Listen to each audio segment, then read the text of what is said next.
So when you dig into the research and you start reading about it, what we realize is that there are some really common themes that emerge in the science of reading that help us understand what we need to include in our literacy instruction. And ultimately, there are really 5 pillars of literacy that we want to make sure are present in our literacy instruction, regardless if you are a kindergarten teacher or a 5th grade teacher. Welcome to Rainbow Skies for New Teachers, where we're all about bite-sized tips and simple strategies for bright and busy new teachers. If you're in your first few years of your career and want to make the rollercoaster ride of teaching more fun, streamlined and stress-free, you're in the right place. We're Ashley and Alicia, the dynamic duo from Rainbow Sky Creations, and we're excited to be your teacher mentors on the go. There are rainbows ahead, my friend. And together, we're unstoppable. Let's get into today's episode. Rainbow Sky Creations acknowledges the traditional owners of the land we have recorded this podcast on, the Dharawal and Whadjuk Noongar people. We pay our respects to their elders past and present and extend that respect to all Aboriginal and Torres Strait Islander cultures.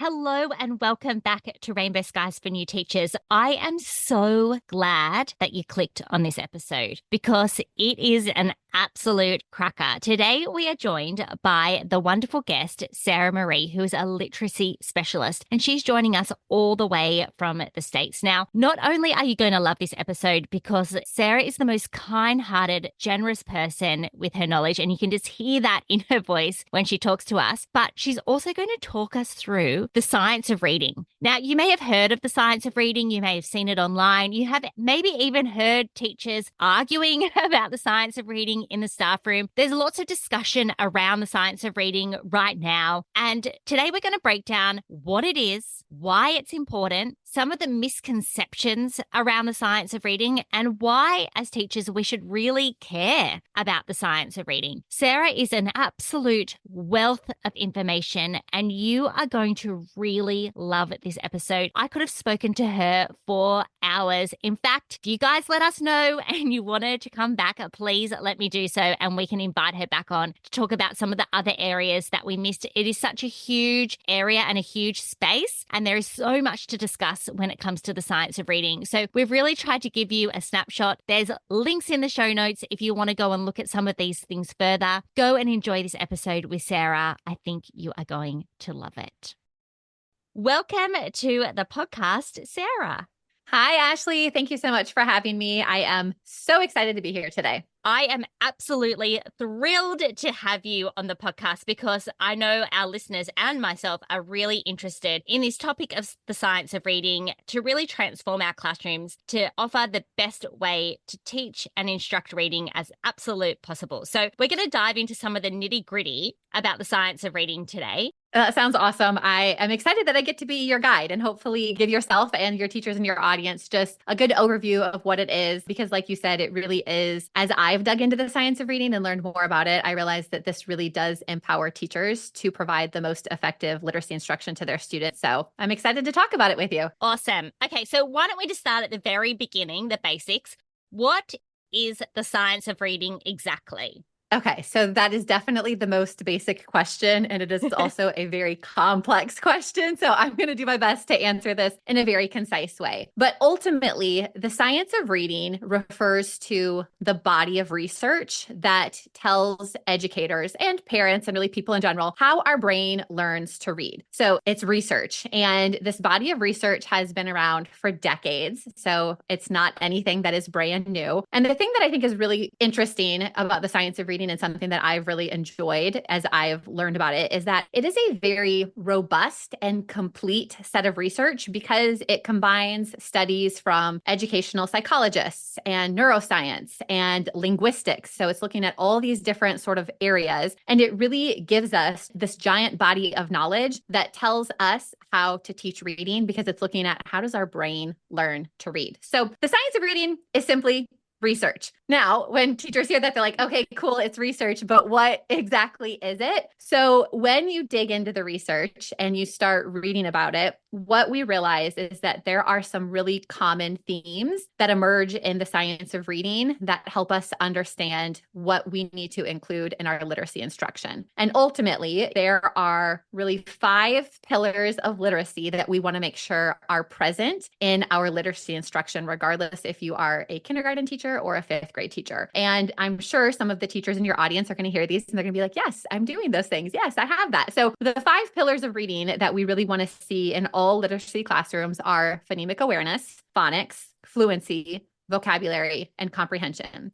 So in order for our students to become skilled readers, because that is really the end goal of all educators, students need to have those things present. A student is not going to be able to understand and comprehend a text, which is really the end goal here, if they lack fluency, or if a student really struggles with phonics and they can't decode a text, they're never going to get to that end goal of comprehension. So all 5 pillars have to be in place in order for a student to be successful. But the thing that I think is really great about the science of reading, because I remember when I was in college, my teacher education program did cover the 5 pillars of reading, and I remember reading about it. But one of the things that I think is really great is that the science of reading really gives us a couple different frameworks to help us understand how these pillars work together. Because a lot of times what happens is we approach our literacy instruction as linear, and we think of it as a checklist. And so we think, okay, in kindergarten, our students got phonics. Check. They got phonemic awareness. Check. Okay. I've taught vocabulary. I've taught fluency. I've taught comprehension. And we teach them in these buckets. But really what we want to think about our literacy instruction more as a rope. And there is a really great visual. It's called Scarborough's reading rope. But this visual really helps us understand how these different aspects work together to create skilled reading. So envision a rope. A rope has 2 strands that are woven together. And so that rope is our literacy instruction. And the end goal is to help our students become skilled readers. One of those strands is word recognition. And one of those strands is language comprehension. And so when we weave word recognition and language comprehension together, the end result is skilled reading. And word recognition has some substrands. So if you think of like a giant rope, or like the cables of like the Golden Gate Bridge, they're going to have substrands within that. So this reading rope has some substrands. So within word recognition, we have things like decoding, phonological awareness, which includes syllables and rhyming, and also sight word recognition. And then the language comprehension strand also has some substrands. So it has things like background knowledge and vocabulary, sentence structure, verbal reasoning, and literacy knowledge. So all of those things are necessary for a student to understand a text, but we don't want to teach them in buckets or as isolation. We really want to think of our literacy instruction as weaving all of these elements together. So if you are a kindergarten teacher, you want to think, what decoding skills do my students need to access this text? What background knowledge do they need? What vocabulary do they need? What understanding of genre and text structure do they need to understand the text? And then you're going to weave all of those things into your literacy instruction. But as your students progress into 3rd grade and 4th grade and 5th grade, they're going to need more complex word recognition skills. They're going to have to understand things like prefixes and suffixes and roots. They're going to have more complex, vocabulary knowledge and really understand the meaning of these roots. They're going to have more background knowledge to be able to understand a text. They're going to have understanding of syntax and sentence structure. So all of these things get woven together into our literacy instruction to help our students become skilled readers. So I really love that visual of the rope because it reminds us that we don't want to teach things in isolation. And we don't want to think, okay, well, some of these word recognition skills were taught in kindergarten, so I'm off the hook if I'm a 3rd grade, 4th grade, or 5th grade teacher. But it really reminds us that all of these elements are necessary and should be included in our instruction. So I know that was a very long explanation, but ultimately the science of reading is research, and it gives us frameworks like Scarborough's reading rope, and it really helps us understand how to create skilled readers in a very intentional and systematic way. I love that you provided us a visual. I'm a really visual learner. So just how you explain that, I'm like, oh yeah, I can totally see that. I think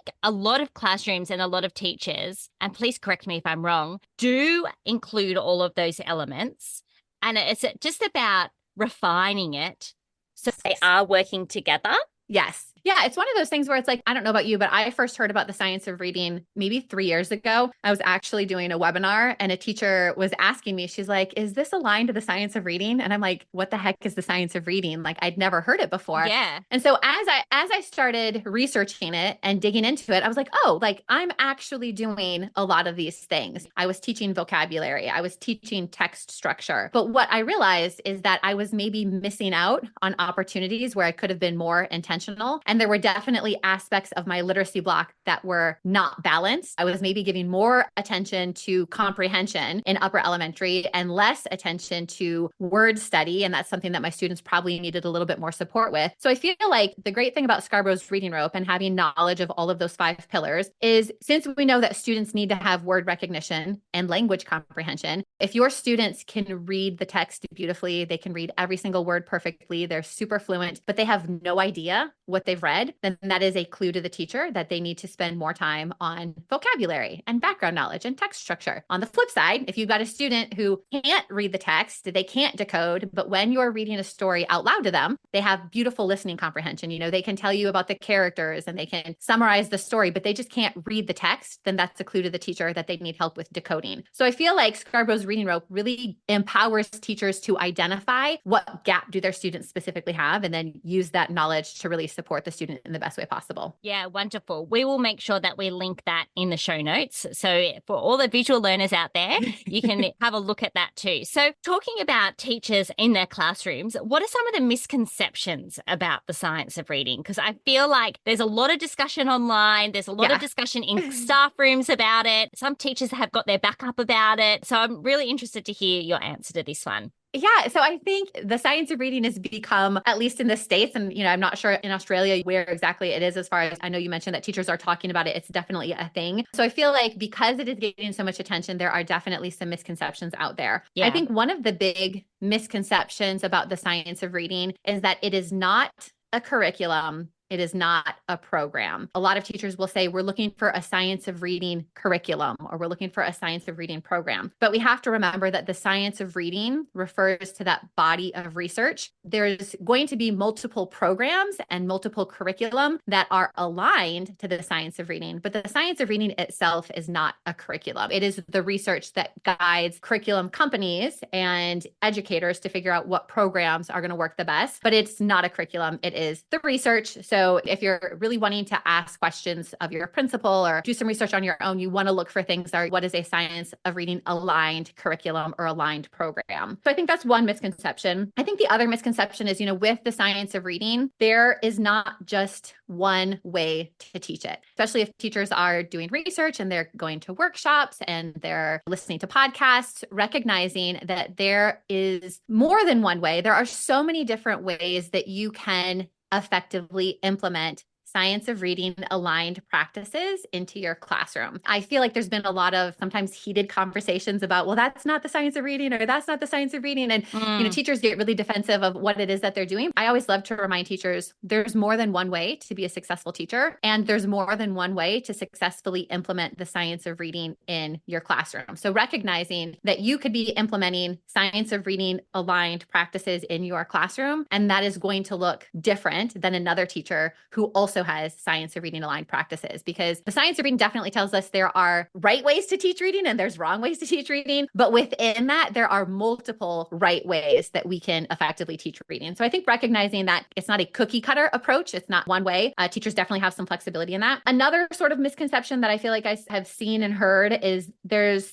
a lot of conversation around phonics and the science of reading in the lower grades. And I think it's because we come from, sort of right now at least, a history of balanced literacy has kind of been the main way that we've been teaching reading. And balanced literacy hasn't always put a strong enough emphasis on phonics in the lower grades. And so I feel like science of reading has kind of come into the spotlight because of that gap of phonics and balanced literacy. And that's where a lot of teachers are learning about it. And while phonics is a huge part of the science of reading, and phonics, especially in the lower grades, is incredibly important. Phonics is not the only aspect of the science of reading. So the science of reading is not phonics. There's so much more to it. And it's not just for the lower elementary grades. All teachers, even middle school and high school teachers, I think benefit from understanding the science of reading because, like I said, it informs us the effective ways of teaching reading. And so it's not just for kindergarten teachers or first grade teachers, and it's not just phonics. It covers all aspects of reading. And then I think maybe the most important thing for us to recognize is that the science of reading is not a trend. While it is trendy right now, I feel like there's a lot of social media posts out there. There's lots of training, lots of blog posts, which is wonderful. It's not a trend or a fad or a pendulum shift. Everything in the science of reading is rooted in research. There are studies that back up and support what the science of research suggests is how we want to be teaching reading. And I think it's very important that we recognize that this is not a trend. This is how we should be teaching reading now and in 10 years and in 20 years. And while the research continues to grow and give us more information, it's not something that's going to shift back or go in another direction. This is how the brain learns to read. And there's research that backs it up. There is so much in that. My mum is a reading recovery teacher. So she teaches reading from that balanced literacy approach. And we have had many a conversation, sometimes very heated, about the science of reading, making sure that there is that strong phonics component to reading. I used to teach kindergarten too. So both of us have had that experience of teaching reading, and we both do it in a different way. And I think that the part of the balanced literacy approach is that it does work, but not for everybody. And that's where the science of reading really does come in. I've got friends, because all in the time of our lives where our children are starting school, and they're seeing that reading is being taught differently, and the books that are coming home are decodable books, and they're different to what they've experienced before or what they expected. And I always say to them, look, the other system did work, but it didn't necessarily meet every single child where they're at. And that's what we need. We need a program, or we need systems in place and strategies so that every child is able to be successful. Do you feel like there's some element of truth to that? Yes, I 100% I agree. And I come from a balanced literacy background. So I taught balanced literacy for many, many years. It's one of those things, because I know so many teachers love the balanced literacy approach. They're still teaching in that sort of way. And I always think it's important anytime we're talking about the science of reading versus the balanced literacy to really align our goals, right? Whether you are science of reading or balanced literacy, like your mom, you said, is a reading recovery teacher, our end goal is we want all students to be successful readers. We want all students to love reading and to learn how to read. But I think the way you said it is very accurate, that balanced literacy does work, but it does not work for all students. There are students out there that really need to have the systematic, explicit approach. They need to learn very structured phonics rules, and they need to practice with the decodable text. And so the science of reading works for all students, and balanced literacy works for most students, but we want something in place that helps all students read. I was reading something about just statistics in the United States, and I don't know what it is in Australia, but right now we have, I think it's around 66% of our fourth grade students are reading below grade level, which to some degree, I'm like, this is a bit of a crisis. We need to have a program in place that is going to help all students. And so I think it really is important for teachers to recognize that you can be using aspects of balanced literacy, and it is going to work for some students, but we have to think about and consider for the students that it doesn't work for, what are we going to do and how are we going to support them? And I think that's where the science of reading comes in, because it really does provide a very clear roadmap on how do we help students learn to read. Yeah. Got it. So you mentioned before, and this is sort of just veering off into the balanced literacy versus science of reading discussion, that there are some right ways to teach reading and there's some wrong ways to teach reading. Would you be willing to share some of the wrong things? And this is not to make anyone feel like uncomfortable or put out and think, I do that, because I know from what you're about to say, Sarah, there are going to be some things that I've done and perhaps you've taught over the years as well. But sometimes it's good to flag, like, that's probably not the right thing to do. I'm going to stop doing that and put something else in its place. Yeah, absolutely. And I think I've only started learning about the science of reading 3 or 4 years ago. So I feel like I'm still relatively new on my journey. And as I learned about it, I definitely looked back and I was like, oh, there is maybe a more effective way that I could have done that. And I definitely think, kind of like what you said, you know, when teachers become aware of a more effective way, I think it's important that we don't ever maybe feel guilty or blame ourselves or think like, oh, I was doing it wrong. But we are always on a journey. We are always learning. We're always improving. And so this is an opportunity, hopefully, for some teachers to learn maybe a more effective way. So So I think the big thing with balanced literacy, because I loved balanced literacy, I loved the idea of creating this cozy environment, of really prioritizing a reading experience with books. But in the balanced literacy, one sort of strategy that they really emphasize in the lower grades is having students use picture clues and context clues. I think they call it MSV for their ability to read, right? So rather than teaching students to look at a word and decode the word. So we're looking at a word and blending it.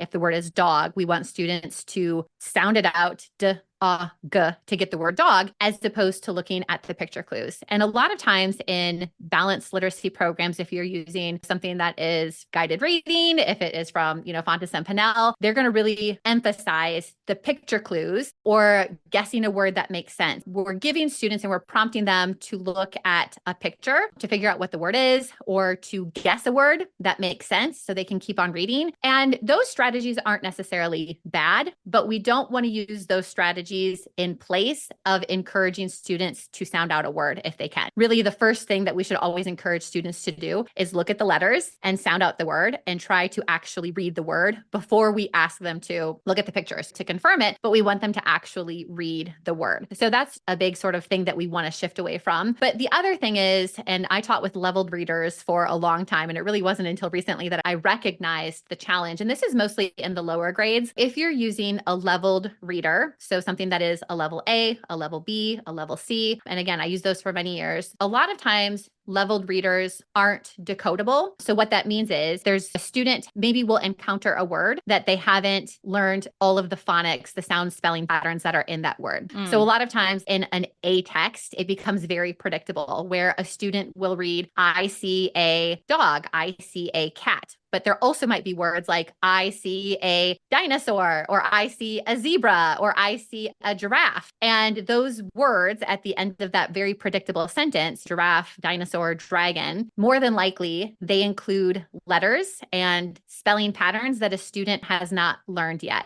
And so then students, again, are relying on the picture clues to read that word. And because then the text is very predictable and pattern-based, I see students memorize that first part of the phrase, and then they use the picture clue to figure out the rest of the sentence. So they're definitely developing some strategies, but they're not focusing in on the most important thing, which is we really want our students to understand those sound spelling patterns. We want them to be able to see a word, to break it down into sounds, to blend it together to read the actual words. And when you use a decodable text is words that have sounds that students have been taught. So when you're teaching with decodables, you want to make sure that you're teaching with a phonics scope and sequence that is going to build on easy spelling patterns to more complex ones. So you're going to start with the letters, you're going to start with the short vowel sounds, and then moving into blends and digraphs and vowel teams. But as you're working your way through decodables, students will only see words that have sound spelling patterns that they have already been taught.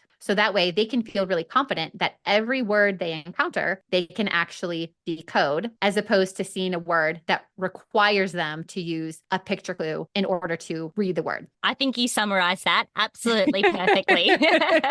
Because really there is a shift between the sorts of books that we're reading when it comes to the science of reading as well. I know that you mentioned the level readers. In Australia, we level them by number. There's lots of different versions, but most schools do have the levels by number. And then it poses a question about assessment as well, because we have those books that are leveled by number or by letter. And then you go, okay, I'm going to assess them on this book. And off you go. Is sort of the running record where you're ticking whether they've got the word and you're writing down how they've gone. Is that gone with the science of reading? Or is there still a place for a running record? So I think there still is a place for a running record, but we just want to make sure that the text is decodable, right? Because we still want to make sure that students are reading accurately. We still want to make sure that they're reading fluently, that they're reading at an appropriate pace with appropriate expression. We still want to make sure that they are understanding what they are reading. We just want to make sure that we are assessing them on a text that they have the ability to actually read and decode. There's a lot of variation in if you're thinking of the leveled texts. So something that is not necessarily necessarily decodable. And a lot of that comes down to then, the leveled text. If it's leveled, a student's success with reading it is really going to be impacted by their background knowledge, how much knowledge they have of that text. Because if they've seen these words before and they've heard it, it's going to be easier for them to read it as opposed to a student that hasn't. When we're giving our students decodable texts and we are teaching through the scope and sequence, then we know, okay, we've taught these sound spelling patterns, we've taught these vowel teams or these blends. So when we give students a text, they should be able to be successful reading it. So assessing students with a running record is going to be much more effective if you're using a decodable text as opposed to a leveled text. Perfect. All right. I feel like we could have a whole episode on the science of reading and assessment. And you have touched on this, but why should all teachers care or be informed about the science of reading? And before you answer that, I just actually wanted to say a bit earlier when we were talking, we got a national curriculum in Australia. It's only, I want to say newish, but it's not. We're onto another version now, and they have just changed the literacy components to reflect the science of reading. They haven't actually said that that's what it is, but anyone out there that you're thinking, oh, we had some changes, it's because it now reflects the science of reading. Yeah. So that's great. That's one reason why we should care, especially in Australia. But why should we care and be informed about it, really? I mean, there's a lot of reasons why. I think, first of all, going back to it's effective, right? It's kind of what we talked about a little bit earlier. Balanced literacy worked for some students. The science of reading works for all students, a very systematic, explicit approach. And so as educators who go into teaching, because we want to help our students be successful, we should be constantly striving for and wanting to learn about the most effective ways to teach our students. And I remember going through my research, I've learned so much. And I'm kind of thinking, why didn't I know this in college? Why didn't my district tell me about this? Why was I given a curriculum and resources that were ineffective or not as effective as they could be? And I think part of it is I just trusted that if my school was giving me something or my district was giving me something, that they were going to have done their due diligence to make sure that it was aligned to research. But that's not always necessarily the case. So I think as educators, we need to be informed of what is backed by research and what isn't, and what is effective and what isn't. And so we want to make sure that we are aware of what is the most effective. And the science of reading really gives us a roadmap for how to support students. And I'll share kind of a quick example of how the science of reading gives us a more effective approach to teaching reading. And this is really from an upper elementary perspective. But when I was a fourth grade classroom teacher, I taught in Texas and we had our state standards. And the way we really approached it is if a student was working on a standard and they struggled with that standard, we would give them more practice with that standard. So if I have a student who is practicing summarizing and we gave them an assessment and they struggled with summarizing, well, we're going to give them more practice with summarizing. So they're going to read more passages and practice summarizing, and they're going to read more passages and practice summarizing. They're going to do oral summaries and written summaries and multiple choice. And we really focus on the summarizing. But because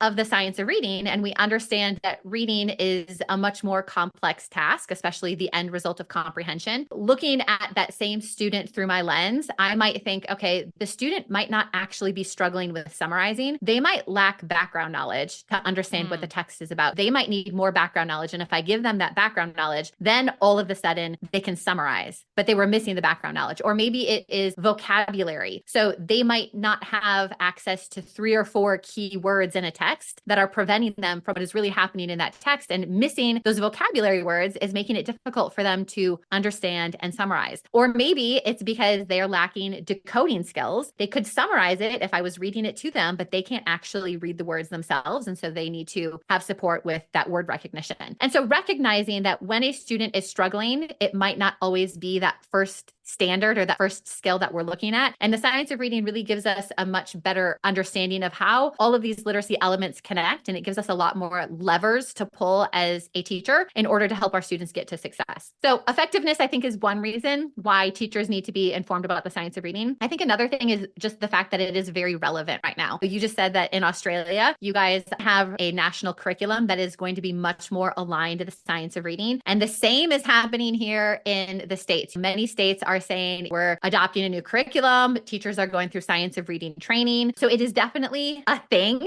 And I think it's important for teachers to understand it. If their school is going to be adopting a curriculum that is aligned to the science of reading, I think it's important for teachers to know, okay, well, what does that mean? What is changing? What do I need to keep up with? But I think also, again, going back to this idea of we want to do the best for our students, because the science of reading is so relevant right now, there is so much information available out there for teachers to help them improve their practices. There's podcasts and professional developments and books and blog posts, and like literacy is just in the conversation, which I think is so great because it gives us access to knowledge that is just going to help us grow as educators. Like we're not talking this much about math or science or social studies, and we might at some point, but because there's so much information about literacy right now, we want to just soak it all up and make sure that we can sort of seize the moment right now to grow our own content knowledge, which kind of leads me to my third point. And I think probably the most important reason why teachers need to care about the science of reading or really be informed is that in order for any program to work, it really relies on teacher knowledge.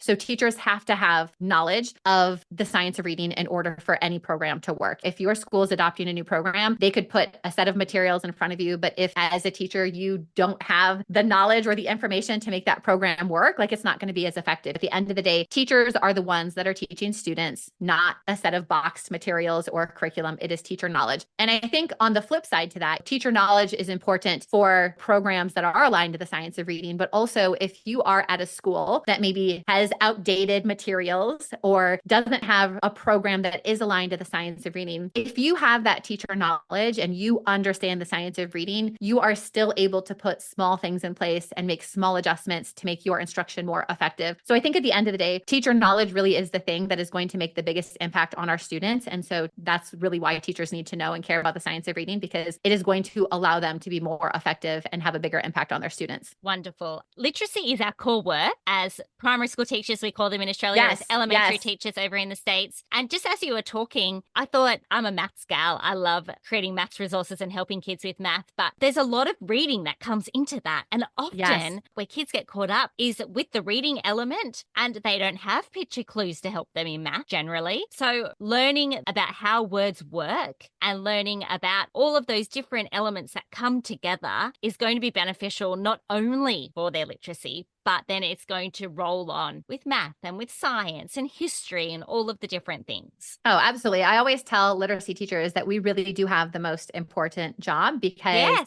literacy is the one thing that is required for students to be successful in all other subjects and in life in general, right? It's like you can't be successful in science, social studies, math, art, anything else unless you have a strong foundation in literacy because it is embedded into everything that we do. Yeah, we've got a membership for new teachers, and we're always saying to the new teachers that literacy block in the morning, that is your core work. That's number one, and then everything sort of comes away from that. All right, before we wrap up, I want to hear about some practical things that we can do in our classrooms to help us embed more of this science of reading approach. Absolutely. So I'm going to share two things that your teachers can do with you. The first one I would encourage teachers to do is to do an inventory of their current literacy block to really see what they already have in place that is aligned to the science of reading. We talked about how we want there to be word recognition. We want there to be an opportunity for you to build background knowledge and vocabulary and sentence structure and all of these aspects. And more than likely, you already have some of that in place. So rather than saying, I need to start over from scratch or I need to scrap everything, write out how much time you're spending on things. Do you have a word study block in place? Are you doing a read aloud? Do you have a whole group lesson? Do you have small group lessons? Sort of inventory your practices. And then I would take a look at Scarborough's reading rope, that rope model that I talked about at the beginning of the episode, and see where during your current literacy block you have those things in place. And if you're like, okay, in my entire literacy block, I never talk about vocabulary or we never build background knowledge, then start bringing some of those things in. But take a look at what you currently are doing, because most teachers already have some things in place that are aligned to the science of reading. And I always think it's great to start with what we have. So that's the first thing I would encourage teachers to do. And then the second thing, and this is a really easy thing for teachers to do if they are just getting started with the science of reading. It's very easy. It's something that they can start doing tomorrow. And that is to really maximize your read aloud experience for the language comprehension strand of Scarborough's reading rope. A lot of times when we're reading aloud, we just think about comprehension questions that we can ask our students. Who's the story about? What was the problem? What was the solution? And those questions aren't necessarily bad, but a read aloud is a really great opportunity. It's a great vehicle for us to really cover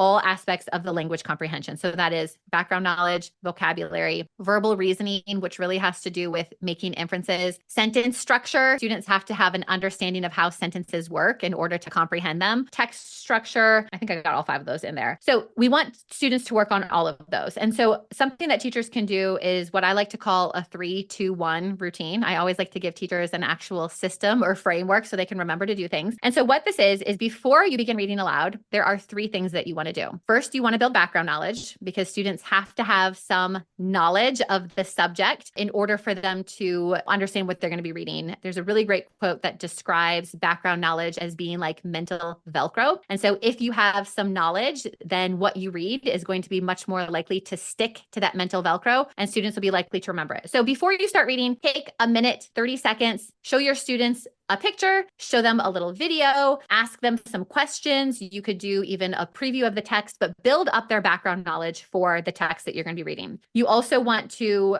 address vocabulary. So maybe you want to highlight some vocabulary words that are going to be in the story or the text, or if there is a specific, if you're an upper elementary teacher and you're working on prefixes or suffixes or roots, you want to highlight some of those that your students might see in the text. So before you start reading, also focus on vocabulary. And then you want to talk about text structure. And this has to do with the literacy knowledge aspect of Scarborough's reading rope. But you want to make sure that students understand the organization of the text. So if it is a fictional text, let them know that there's going to be a beginning, a middle, and an end. Or you can show them the story mountain. In the beginning, we're going to meet the characters. They're going to encounter a problem. They're going to try to solve the problem. We're going to get to this very exciting part, the climax. There's going to be a resolution. They're going to learn a lesson. It just helps students understand and anticipate what they're going to be reading. So those 3 things you can do before you read: background knowledge, vocabulary, text structure. And then there's 2 things that you can do while you're reading. And those are sentence deconstruction is what I like to call it. And that is where while you're reading, you're going to just identify one sentence in the text and you're going to spend some time breaking it apart. You're going to talk about the noun phrase. You're going to talk about the verb phrase. You're going to identify, are there any additional words in that sentence that we can remove? So getting students to understand the role that adjectives and adverbs play in a sentence. And so you're going to just find one sentence and you're going to break it down and help students understand it. And you're also going to focus on some inferential thinking. And so helping students understand how to use their inferential thinking to consider the text, whether that is asking them a question or modeling that. So 2 things to do during a text or during a read aloud is the sentence deconstruction and then the verbal reasoning. And then one thing to do after reading is write about reading. And that writing about reading is a great way to really tie everything in and to address some of those key comprehension skills. But if you do this 3-2-1, 3 things before reading: background knowledge, vocabulary, text structure; 2 things while you're reading: sentence deconstruction, focus on inferential thinking, and then 1 thing after, write about reading. You're going to hit all aspects of that language comprehension strand, and it's really going to help students build their comprehension. So that right there is an easy way to bring in so many aspects of the science of reading into your literacy block. There's so much goodness in that. In my son's class, they do a sentence of the day. And I like the concept of it, but it is really very standalone. And yes, what you were saying about pulling out just one sentence in the book while they're reading, it's great because it's a real sentence. It's in context. Everyone can work together. And it's still got that element of the sentence of the day, which I think the idea of it is great. It's actually some real application. Well, and that's one of the things too. I mean, it's always one of those things where I'm like, now we're like dipping over into like writing, but everything is connected. And one of the things that I've read a lot about in different reading research is that when we try to teach grammar in isolation, it is not as effective when we teach it within the context of either student reading or writing. It has to make sense. If students are going to understand what a noun phrase is or a verb phrase or adjectives, we need to give them some context. And the read aloud is the perfect context to cover so many of those key grammar skills. Are you an advocate for doing read alouds across all grades? Yes, every single grade level, teachers should be reading aloud, and teachers should be reading aloud a variety of texts in all grades. There's a space for picture books and chapter books and audio books. Again, because of that language comprehension aspect, students have to understand so much in order to comprehend the text. And we need to give students an opportunity to hear us read, to have us model reading aloud. So I feel like a read aloud is definitely a non-negotiable for all grade levels. I agree. I often say to teachers that are in those upper grades, grades 5 and grade 6, don't shy away from picture books because there's so much to them, but also kids love it as well. And we want to be doing activities that they also are engaged in and really enjoy. And there's some wonderful picture books out there that are fabulous for those upper grades. So I definitely wouldn't shy away from doing read alouds in those older grades. It's like one of those things in the upper grades. Again, it's like when you're focusing on things like the organization of the text and really looking at, why did the author choose to organize the text this way, or looking at specific vocabulary words, like why did the author choose to use this specific word, doing some inferential thinking. You can take a picture book and really elevate the complexity of it based off of the types of questions you're asking your students to engage with. Yeah, for sure. I even know sitting as a teacher in staff meetings, and sometimes someone has presented and shared a book, and I've always just been really engaged. It's really nice listening to a story. Yeah, absolutely. Yes. And you're building those listening skills too. And we've got to remember that in our literacy programs, we need to build those listening skills. We need to build those speaking skills. Then we've got reading, then we've got writing. Like there is a lot of components that go along with that. Yeah, I agree completely. And I feel like the read aloud, like I said, it's such a good vehicle, covers a lot of the science of reading, but it also brings in the speaking, the listening, the writing. It's just such a great platform to cover so many necessary elements. Yeah, wonderful. I can't believe that our time is already up. I could sit here and listen to you talk about this all day, Sarah, because you are an absolute wealth of knowledge. You've got that podcast series. If you go back another, I think it's almost a year ago or even a little bit longer, you also did an introductory series about the science of reading. I've listened to those several times because you really break them down. So if you want more information about the science of reading, what you can do as a teacher, taking control of your own knowledge as a teacher, I would really recommend that you go and listen to the Stellar Teacher podcast because there are so many awesome episodes there. The science of reading is something that I have talked about a lot on my podcast. The majority of my episodes are related to the science of reading in some capacity. I did an entire series that was called Small Steps to the Science of Reading. And every episode shared one small step that teachers can take to align their instruction to the science of reading. Teachers can find all 7 episodes at stellarteacher.com/small steps. Where can our listeners connect with you other than the podcast? Yeah, absolutely. So we spend a lot of time on Instagram. I am at the Stellar Teacher Company, and I love connecting with teachers. I love answering questions. So if you have a question about the science of reading or anything, send us a DM. Otherwise, we have new podcast episodes that come out every Monday. And then our website in general is a great place. We've got blog posts. We've got links to all of our products, our membership site, stellarteacher.com. Everything that we offer is there. Perfect. I will make sure that I link all of those in the show notes. I recommend everyone to go and follow them on Instagram now because you share so many great general activities that you can do with the kids. It's really practical and really informative. So go and check Sarah out there too. Thank you so much. Thank you so much for coming and sharing. You've just so generously shared all of these ideas and tips and information with us. And I really, really appreciate it. And I know our listeners do as well. Thank you so much for having me. This was really fun. Isn't Sarah just the absolute best? I knew you would love this episode because she gives so much key information about the science of reading and she makes it really clear and really easy to understand. And I think over the years where I've tried to dive into it, and I know Alicia and I have had many discussions about it too, sometimes the information can be overwhelming, and listening to someone just break it down into really simple steps and making it super clear can be so helpful. So I really thank Sarah from the bottom of my heart to come on and help us all learn a little bit more about the science of reading, especially if you're one of those teachers that have heard some of the negative things around the science of reading. Now you're armed with a bit more information and more knowledge to go in and fight the good fight. So thank you so much, Sarah. We will pop everything that she mentioned in the show notes and a link to her podcast as well if you want to go and learn a little bit more. And let us know if you want to have Sarah back on the show. We can beg her to come back on and share more literacy-based ideas with us as well. Now, speaking of sharing, you are going to want to come back next week because we have got an episode all about neurodiversity and catering for the different learners in your classroom. And we're going to be talking about some of those larger diagnoses that you